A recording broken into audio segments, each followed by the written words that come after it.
Welcome back to day 5 of Podmas. Another calm December evening, another conversation that asks us to breathe a little deeper into ourselves. Today, we're talking about something that sounds simple, almost aesthetic. But emotionally, it's one of the hardest things to practice. Emotional minimalism. Not the cold version people imagine, not shutting down, not having no feelings. But the softer, wiser version. Keeping only what nourishes you. Letting the unnecessary weight fall away. Choosing clarity over chaos. Calm over clutter. Truth over emotional noise. And it's such a perfect topic for December, isn't it? The month where everything outside becomes louder, the expectations, the pressure, the plans, but inside.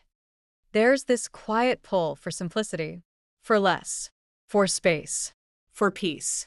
Exactly. And emotional minimalism isn't about caring less, it's about caring cleaner.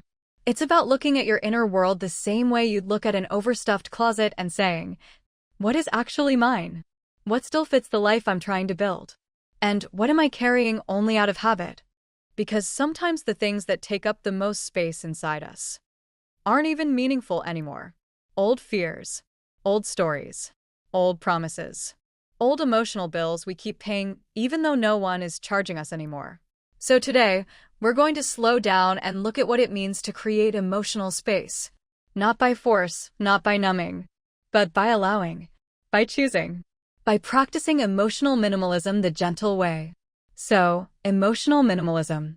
I feel like people hear that and instantly think, oh, is this about having no feelings? Being distant? And it's the opposite. It's actually about creating space inside your emotional world so you can finally breathe. Exactly. It's not emotional coldness, it's emotional clarity. And honestly, it's one of the biggest things people struggle with. We're emotionally overloaded, not emotionally empty. Yes. And I've noticed people carry emotional clutter the same way we carry clutter in our homes. Old fears we never questioned. Old identities we don't fit into anymore. Old relationships we've outgrown. Old obligations we don't even like. And we just keep stacking them, thinking they'll organize themselves. Right.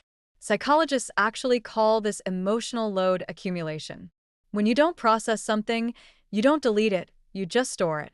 And the brain is terrible at deleting anything without your permission, which is why people feel heavy even if their life looks fine. So let's define it clearly. In the simplest way possible, what is emotional minimalism? Emotional minimalism means removing the unnecessary emotional noise so your real feelings and needs become visible again. It's choosing fewer emotional obligations, fewer energy-draining reactions, fewer internal negotiations, fewer unhealthy attachments, fewer overextended expectations, and in return, you get more peace, more clarity, more self-respect. I love the phrase emotional noise because that's exactly what it feels like. Sometimes your mind is so loud you can't even hear what's actually hurting. Yes. And when you strip things down, you'll notice most emotional noise comes from things that don't deserve to take up space. Small things like replying out of politeness, even when tired, holding guilt over not pleasing everyone, carrying someone else's mood, replaying conversations that didn't matter, worrying about how you were perceived. That's emotional clutter. None of that leads to growth or connection. It just drains. It's like having 247 open tabs in your brain. And your emotional system is screaming, can we please close some of these? Exactly. And the worst part is, most of those tabs aren't even yours. They're society's expectations, someone else's opinion, inherited behaviors, unresolved pressure from childhood, imagined catastrophes that never happened. Emotional minimalism is the courage to say, not every feeling that passes through me deserves a permanent seat. That's such a freeing sentence. And it reminds me of how minimalists talk about objects. If it doesn't add value, why keep it? We can apply that to emotions too. If an emotion doesn't teach you, connect you, guide you, protect you, reflect your truth, then maybe it's just noise. Yes. And this is where people have their first aha moment. Emotional minimalism isn't about feeling less. It's about feeling better. Better meaning sharper, more honest, less diluted, less reactive, more aligned. Emotional minimalism is about making your emotional world livable again. And understandable. Because most people aren't suffering from deep emotions. They're suffering from crowded ones. Crowded emotions. Yes. That's the perfect word for it. So to everyone listening, emotional minimalism doesn't make you distant or detached. It makes you present. It gives you the emotional version of a clean room where you can finally see what's actually important. Exactly. And once you see what matters, you can finally respond with intention rather than survival mode. You know, before we can even talk about clearing emotional clutter, we have to understand why we accumulate it in the first place. Because emotional clutter isn't random, it's patterned. It builds slowly, layer by layer, often without us noticing. Honestly, people don't wake up one day and say, "Let me collect unresolved emotions like vintage furniture." It happens quietly. And most of the time, it's not because we're careless. It's because we're surviving. Exactly. Psychology shows that the brain actually holds onto emotional information for protection. We think we're overthinking, but the brain thinks it's tracking danger. Yes, emotional clutter is often a record of things that once hurt us. Old arguments, unanswered messages, relationships we don't know how to end, expectations we outgrew, but still feel responsible for. These things stay because at some point they served a purpose. Like staying hyper-aware of criticism because you grew up with parents who nitpicked everything. Or keeping every friendship alive, even the draining ones, because years ago loneliness felt unbearable. Or always replaying conversations in your mind because, once upon a time, not saying the right thing had consequences. And this is where emotional minimalism becomes powerful. Because it asks, does this feeling still protect me? Or is it just crowding my life? Another reason we accumulate emotional clutter? We avoid discomfort. We choose familiar pain over unfamiliar peace. Yes. Humans love emotional hoarding. We keep old guilt, old stories, old versions of ourselves because they feel known, even if they're heavy. We're taught how to achieve, how to hold on, how to be loyal, how to push through. But no one teaches us how to emotionally unsubscribe, how to stop carrying what isn't ours, how to release roles we never chose, how to walk away without guilt, or how to say, "I've outgrown this. I don't need this belief anymore. This person is no longer safe for my spirit. This weight is not mine." There's also the cultural layer. We're taught that letting go is failure, that rest is laziness, that boundaries are selfish, that emotional detachment makes you cold. But the truth? Accumulating emotional clutter doesn't make you kind or strong. It just makes you tired. And heavy. So heavy that after a while you can't tell which emotions are yours and which ones are leftovers from old versions of you. And maybe that's the biggest reason people hold on. They confuse emotional history with emotional identity. If I let go of this, who am I? Exactly. And emotional minimalism gives a gentle answer. You're someone new, someone lighter. So now that we've opened up why we accumulate emotional clutter, let's talk about what it actually does to us. Because emotional clutter isn't abstract, it shows up in very real, day-to-day ways. Sometimes people think, "Oh, emotional clutter just means I feel a bit stressed." But it runs much deeper. Psychologists describe it as cognitive load, when your mind is carrying more than it's built to hold. And the first place it shows up? Your energy. Yes. When your emotional world is overcrowded, even simple things feel heavy.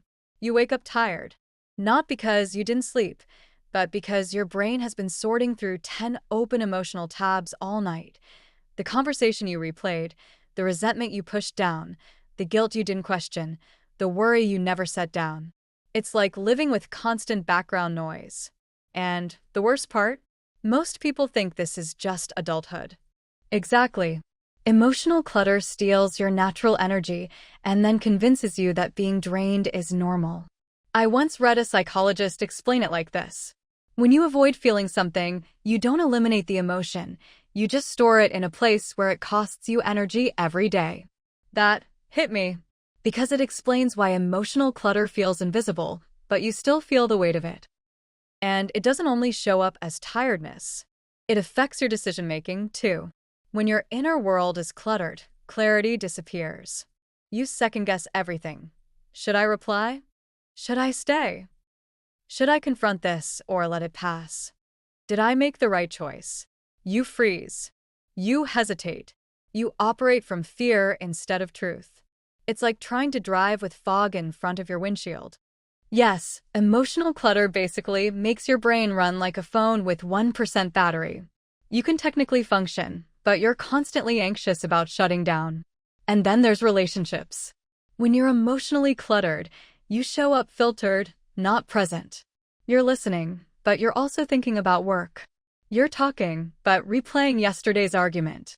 You're spending time with someone, but internally managing unprocessed feelings. So even your closest people feel the distance. Right. And I think one of the saddest costs is losing joy. Not the big joys, the small ones. The way coffee tastes when you actually notice it. The way sunlight lands on your floor. The satisfaction of finishing something. The warmth of someone calling your name. Emotional clutter makes life dull. You're not unhappy. You're just numb. And many people don't even realize that numbness is a symptom, not a personality trait. Exactly. And psychologists describe this as emotional bandwidth depletion. When your bandwidth is full of everything you haven't processed, you don't have space left for things that make you feel alive. And then there's burnout, the most obvious cost. But emotional clutter leads to a specific type of burnout. Identity burnout. Not just, I'm tired from work, but I'm tired of myself.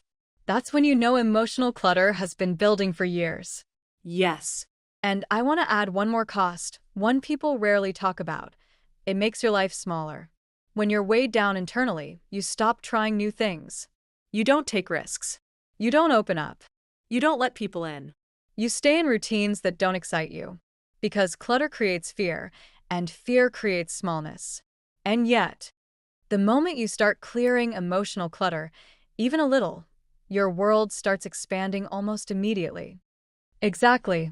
Even the awareness that you're carrying too much already creates space. Emotional clutter shrinks you. But emotional minimalism makes you feel spacious again. Like you can breathe. Like you can move. Like you can think. And for many people, it's the first time they feel themselves in years. So, let's bring this down to earth for a moment. Emotional minimalism always sounds poetic, lighter, clearer, simpler, but in real life, it's much more practical. It's not about being emotionless. It's not about being above things. It's about not drowning in the unnecessary. When I talk about emotional minimalism, I mean something like only carrying what is truly yours, only feeling what is truly happening, only holding what your nervous system can genuinely handle. Everything else gets released. Exactly. And I think many people imagine emotional minimalism as this calm monk-like state. But in everyday life, it looks very normal. It looks like not replying to messages the moment they come in, not chasing clarity from someone who is committed to being confusing, not replaying a conversation 52 times in your head, letting someone be disappointed in you without trying to fix their mood, allowing something to hurt briefly instead of holding it for months.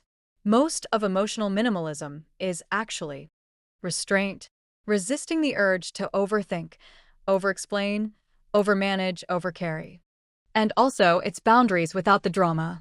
Not the huge emotional speeches, just quiet decisions. Like, I don't have the energy for this today. I care, but I can't fix this for you. I'm not going to keep reopening this topic in my mind. Emotional minimalism is basically psychological editing. You reduce the noise so your emotional system can actually breathe. Yes. And the moment you start practicing it, you'll notice something interesting. Your life becomes quieter, but your inner world becomes louder in a good way.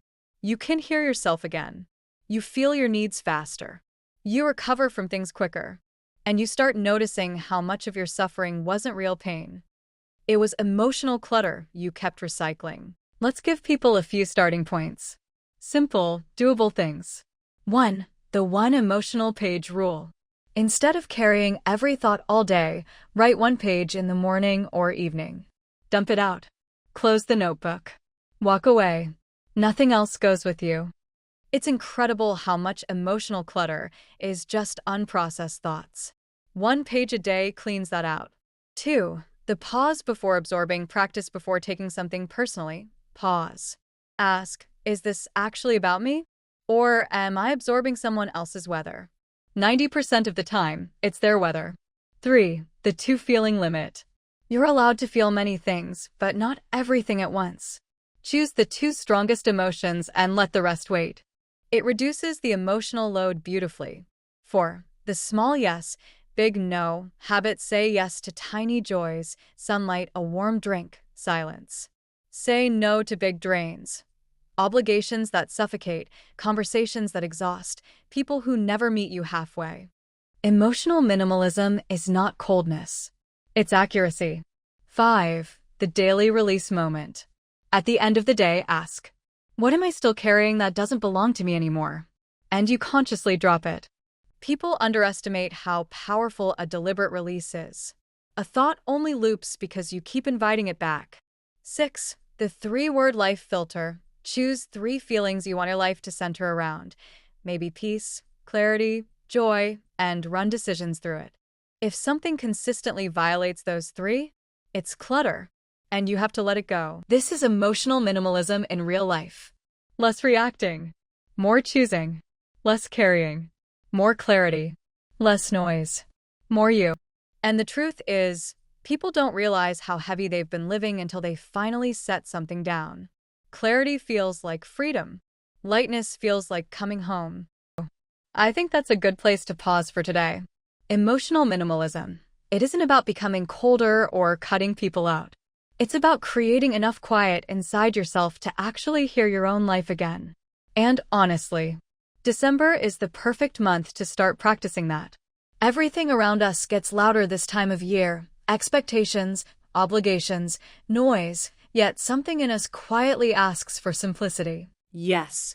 And maybe that's the invitation for anyone listening. You don't have to transform your whole emotional world overnight. Just choose one thing you're ready to stop carrying. One worry, one story, one responsibility that was never yours. Put it down for a day. Notice the space it creates. And if it feels strange at first, that's normal. Letting go of emotional clutter feels unfamiliar only because you've been holding so much for so long.